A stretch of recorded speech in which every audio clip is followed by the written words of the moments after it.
Many people dedicate their blood, sweat, and tears to their craft, but for one man, this was literal. He sold his blood to buy his first camera. When this man applied to film school, he was past the maximum age of admission, but his portfolio was so remarkable that he was granted special admission into the school. Alongside other directors from the class of 1982 of the Beijing Film Academy, they would go on to revolutionize Chinese cinema forever, and be labeled as the 5th generation of filmmakers in China. This is Zhang Yimou.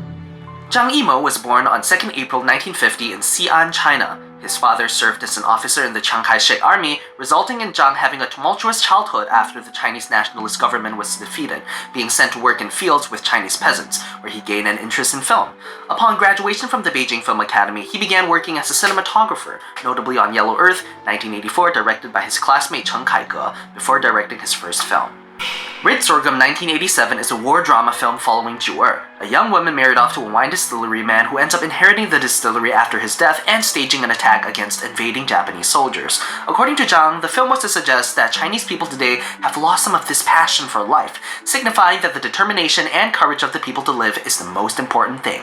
Being made shortly after the Cultural Revolution, where filmmakers finally gained freedom to make films with less censorship, there was a strong pent-up desire to express the Chinese people's oppression and confinement through their films, and Zhang Yimou was no different. Zhang's bold use of color to enhance the story's themes, notably the color red, shines through immediately. It's shown in the strong imagery, the sun, the wine, the clothes, the blood, seeping into every element within the film. The characters drink the sorghum before the attack, the sorghum representing the people's vitality and resilience to overcome adversity.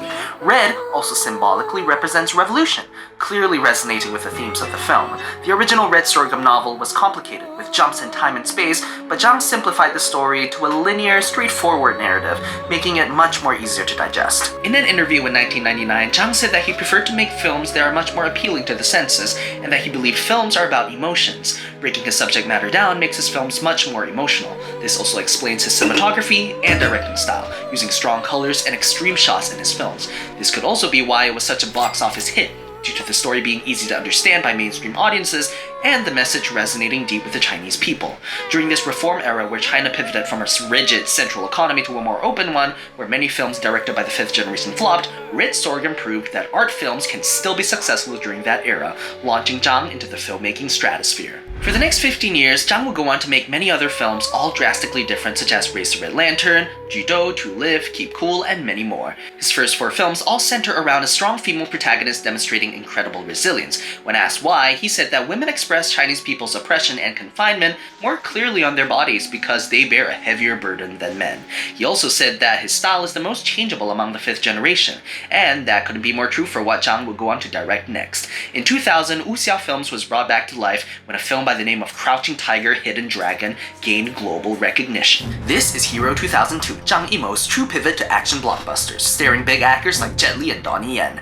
Zhang has stated that he wishes to maintain the freedom to do as he wishes, and this was undeniably his biggest opportunity yet. At this time, Western audiences have begun to slowly embrace Chinese films, notably Kung Fu and Wuxia films. Hero rode that trend and performed phenomenally both locally and internationally.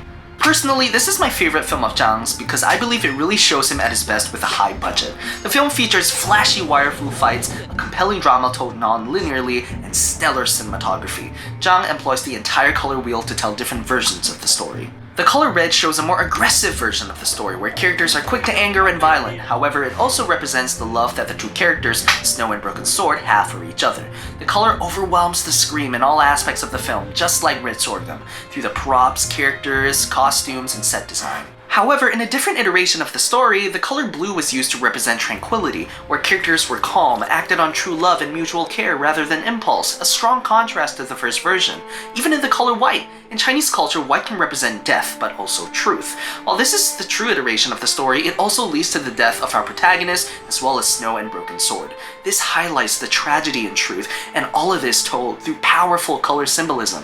This all comes to tell a powerful, emotionally driven story about heroism, peace, and war. In conclusion, I think Zhang Yimou truly deserves the title of the most influential director in China. His use of color is virtuosic, his films demonstrate a serious amount of range he has as a director, all while being constant hits at the box office. With Zhang Yimou being announced to direct the upcoming The Three Body Problem sci-fi film, I'm very excited to see where his ambition will lead us next. Thank you for watching.